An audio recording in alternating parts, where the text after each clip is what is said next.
Problemado pa rin hanggang ngayon ang ilang taga Biri Island sa Northern Samar kung paanong babangon.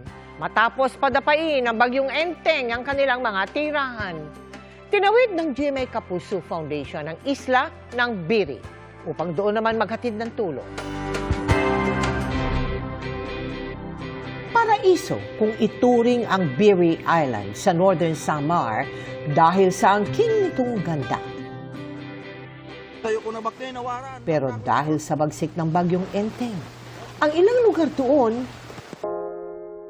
heto na ngayon. Bukod sa ulan at baha, nagka-landslide rin sa barangay Santo Niño. Yung bundok bumigay, yun, nawash out yung tubig palabas. Kaya tinamaan itong bahay dito sa paligid. Nagkaroon po ng casualty, 2. Dito sa barangay Santo Niño, ang totally damaged houses po is 9. Tila isang bangungot daw ang nangyari sa pamilya ni Chini.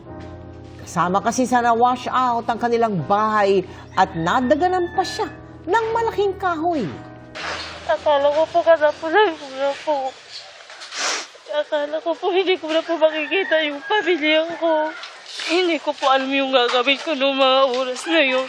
May narinig po ako nga naghingi ng tulong. Hawakan ko po siya sa ilalim ng tubig.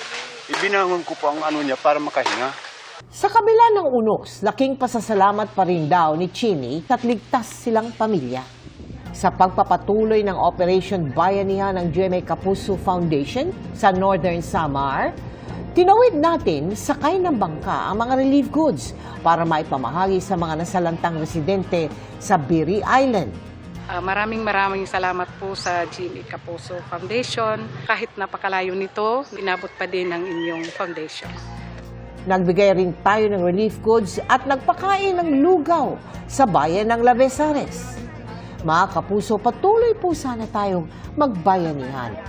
Para sa inyong tulong, bisitahin lamang ang GMA Kapuso Foundation website na www.gmanetwork.com/Kapuso Foundation/donate.